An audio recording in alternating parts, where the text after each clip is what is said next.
हाँ जी दोस्तों, बहुत बहुत स्वागत है आपका हमारे इस चैनल पर। और आज हम आपके सामने लाए हैं कॉर्पोरेट न्यूज़। और जो पहली बार इस चैनल को देख रहे हैं, कॉर्पोरेट न्यूज़ क्या है, ये इन डेप्थ एनालिसिस है उन शेयर से रिलेटेड जिन शेयर्स में आप इन्वेस्टमेंट करने का सोच रहे हैं या कर चुके हैं। तो एक तरीके का आपका ज्ञान को बढ़ाने का माध्यम है। मैं C Amit Popli, SEBI registered research analyst, आपका स्वागत करता हूँ इस चैनल पर।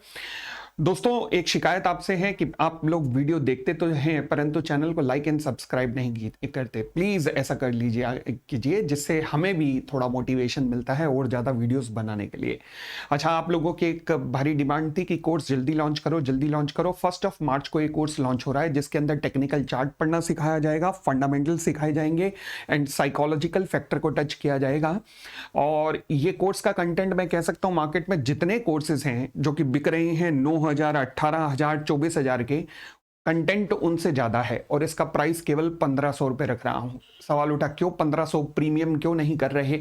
मैं ये चाहता हूं कि इनफैक्ट 12th पास आउट भी कोई अगर स्टूडेंट हो तो उसको भी समझ में आना चाहिए कि शेयर मार्केट होती क्या है। तो ये मैंने कोर्स इतना बेसिक से शुरू किया है, एकदम जीरो से मैं शुरू कर रहा हूं एक एक कॉन्सेप्ट को सिखाना, चाहे वो टेक्निकल चार्ट हो या फंडामेंटल हो। चलिए, तो फिलहाल 1 मार्च को ये कोर्स मैं लॉन्च करने जा रहा हूं। अब हम आते हैं अपनी आज की कॉर्पोरेट न्यूज के ऊपर। सबसे पहली कॉर्पोरेट न्यूज में अगर हम बात करें तो सबसे पहली न्यूज है HAL को लेकर। हिंदुस्तान एरोनॉटिक्स लिमिटेड, आपने देखा होगा कि धड़ाम से शेयर प्राइस गिरा है। इनफैक्ट पिछले कुछ टाइम से कंपनी के ऊपर दशा ठीक नहीं चल रही। लगातार शेयर कहां 4800 और 4900 के बीच में था और कहां आजकल 4000 को टच कर रहा है, क्योंकि बैक टू बैक आपने कई रीजंस देखे इसके गिरने के। सबसे पहला रीजन क्या रहा? रीजन रिसेंट में ये रहा कि कंपनी को एमका प्रोजेक्ट से बाहर कर दिया गया है। एमका क्या है? एमका भारत का advance medium fighter aircraft project है, जो कि 5th जनरेशन का प्रोजेक्ट होगा। भारत का बहुत ही बड़ा ये प्रोजेक्ट होने वाला है और यहां से HAL को आउट कर दिया गया है। रीजन बीइंग कि HAL के पास ऑलरेडी ऑर्डर बुक जो है वो 6 साल की, अगले 6 साल की पड़ी है, जबकि यहां पर टेंडर सबमिट करने के लिए क्राइटेरिया जो था कि आपके पास ऑर्डर बुक मैक्सिमम 3 साल तक की होनी चाहिए। तो इसलिए ये इस क्राइटेरिया को फुलफिल नहीं कर पाया HAL और आउट हो गया। तो फिर अब क्यों गिर रहा है? अब गिरा इसलिए है क्योंकि रिसेंटली एक जो HAL ने तेजस फाइटर प्लेन बनाया था, वो एक माइनर क्रैश हुआ है उसका। जब भी आपका बनाया हुआ फाइटर प्लेन क्रैश होता है ना, तो कंपनी की काबिलियत के ऊपर, कंपनी की गुडविल के ऊपर एक ठप्पा लग जाता है और जो नेगेटिव होता है। तो जिस वजह से HAL के ऊपर आज देखा होगा कि इतना 3 या 4% गिरा है। बट HAL ने भी अभी रिसेंटली, अभी जब मैं ये न्यूज़ दे रहा हूँ उससे 15 मिनट पहले ये एक स्टेटमेंट दी है कि कोई मेजर क्रैश नहीं था, एक जरा सा कोई टेक्निकल फेलियर ही हुआ होगा। अगेन, हमें अपनी कंपनी की काबिलियत पे विश्वास है और विश्वास होना भी चाहिए, क्योंकि हम इतना ज़्यादा एक्सपेक्टेशन तेजस से या HAL से रखते हैं।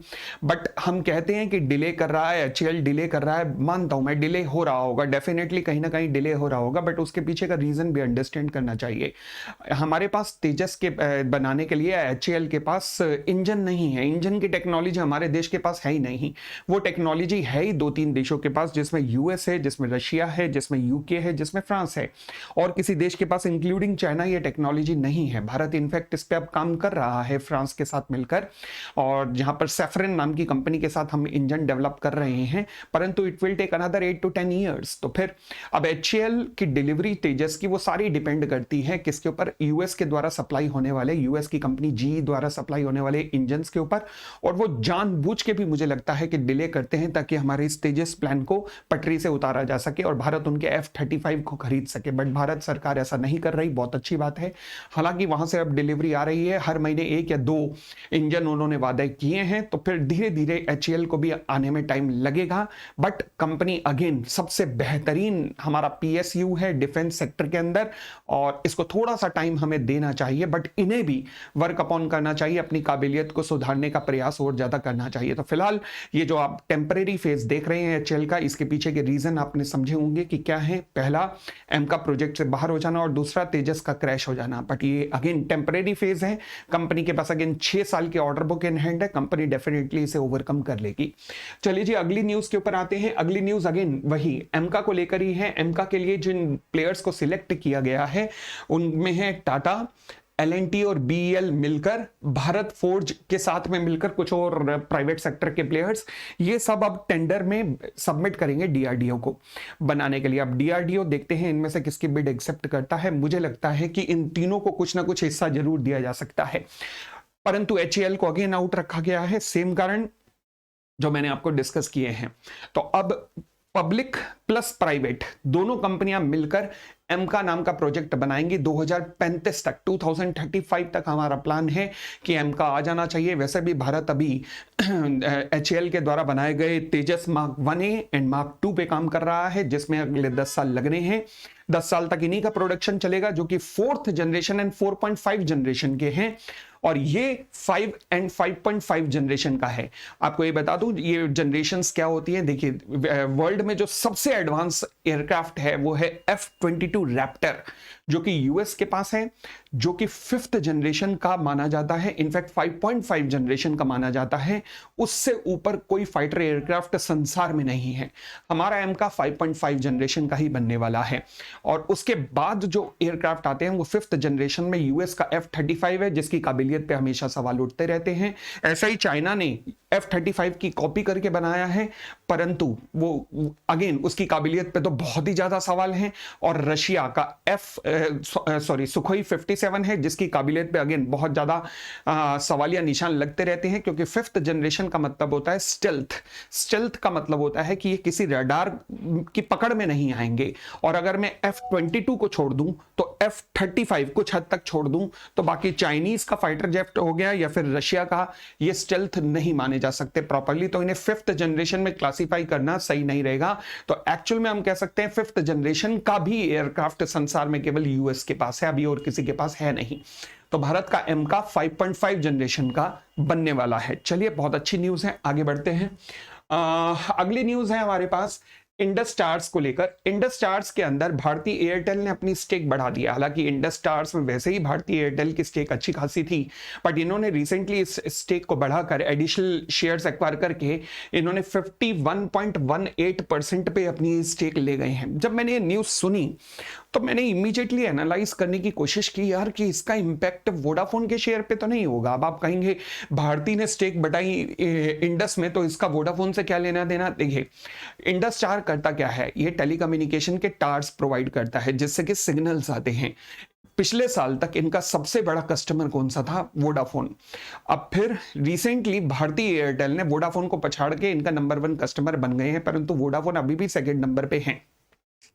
तो अब ये मुझे डर लगा जब मैंने न्यूज सुनी कि कहीं ऐसा ना हो कि भारतीय एयरटेल, क्योंकि अब होल्डिंग कंपनी है इंडस टावर की, तो ये अपने हिसाब से उसे गवर्न करे और वोडाफोन वगैरह के लिए कुछ एडवर्स डिसीजन लिए जाएं कि उनको टावर्स का कम्युनिकेशन सिग्नल्स प्रॉपर ना मिले या ऐसा हो जाए ऐसा हो जाए। फिर जब मैंने डीपली इसको एनालाइज किया तो मुझे लगा कि ये परिस्थिति बननी नहीं चाहिए, क्योंकि गवर्नमेंट ऑफ इंडिया बीच में इन्वॉल्व है, try telecom regulator authority of India भी बीच में इन्वॉल्व है, तो भारतीय एयरटेल को ऐसा नहीं करने दिया जाएगा डेफिनेटली। तो फिर वोडाफोन आइडिया के लिए किसी भी एंगल से बुरी न्यूज नहीं मानी जा सकती, मैं इसी कंक्लूजन पे पहुंचा हूं। तो फिलहाल ये मात्र एक भारतीय एयरटेल के पॉइंट ऑफ व्यू से न्यूज मानी जा सकती है कि उन्होंने इंडस टावर के अंदर अपना स्टेक बढ़ाया है। चलिए जी, हम आते हैं अगली न्यूज पर। अगली न्यूज है हमारी एशियन पेंट्स को लेकर। एशियन पेंट्स, अरे बाप रे, एक जमाने में 3100-3200 का शेयर, अब कहां 2200, 2300, 2400, बस इसी रेंज का रह गया है। और कंपनी की अगर मैं फाइनेंशियल्स की बात करूं तो देखिएगा, फाइनेंशियल्स जो हैं, टॉप लाइन के अंदर 7% की ग्रोथ तो नजर आई है दिसंबर के मुकाबले, दिसंबर में अगर आप देखेंगे, परंतु वहीं प्रॉफिटेबिलिटी के अंदर उतना ही डी ग्रोथ हो गया है। अब रीजन क्या है? अगर मैं सारे रीजन को एनालाइज करने की कोशिश करूं तो जो सबसे बड़ा रीजन एशियन पेंट में मुझे नजर आता है वो है कंपटीशन। कंपनी को लोकल छोटे छोटे शहरों में इतना स्टिफ कंपटीशन झेलने को मिल रहा है कि कंपनी को अपने प्राइसिंग को दोबारा से रिवाइज करना पड़ेगा, खासकर हल्के लेवल के प्रोडक्ट मार्केट में लॉन्च करने पड़ेंगे, ताकि छोटे छोटे शहरों, गांव, कस्बों में कंपनी की पहुंच बन सके। इसके अलावा कंपनी को और डाइवर्सिफिकेशन करना पड़ेगा, जो कंपनी कर रही है। कर रही है। अभी आप देखेंगे इस टर्नओवर में एक्सपोर्ट 7% बढ़ा है। सिमिलरली किचन अप्लायंसेस के टर्नओवर भी बढ़ी है। तो कंपनी को ऐसे ही फर्दर डाइवर्सिफिकेशन करना पड़ेगा, क्योंकि अदरवाइज इसका शेयर छोटे छोटे कंपटीटर जो हैं, छोटे छोटे मार्केट्स के अंदर, छोटे छोटे शेयरों के अंदर वो लेते जा रहे हैं। तो एशियन पेंट्स के मैनेजमेंट को इस ओर फर्दर ध्यान देना पड़ेगा, और गोइंग फॉरवर्ड लगता है अगले कुछ क्वार्टर तक तो कंपनी के ऊपर प्रेशर बना रहेगा शेयर प्राइस के ऊपर। क्यों? क्योंकि अगेन स्टिफ कंपटीशन है कंपनी के लिए। तो दोस्तों, ये थी हमारी आज की सारी कॉर्पोरेट न्यूज। ऐसे ही फर्दर न्यूज एंड एनालिसिस के साथ हम आपके साथ मिलते रहेंगे। अगेन 1 मार्च को आप हमारा most awaited technical plus fundamental course on share market, जो कि बेसिक से शुरू होगा एकदम।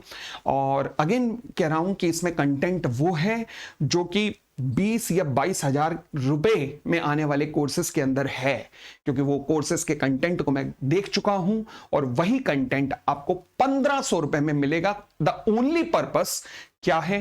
ताकि आम आदमी की पहुंच में भी आ सके कि शेयर मार्केट क्या है और ये कैसे चलती है, और टेक्निकल एनालिसिस और फंडामेंटल एनालिसिस क्या होता है। तो हम 1 मार्च को इस कोर्स को लॉन्च करेंगे। Thank you, bye bye, take care, खुश रहिए।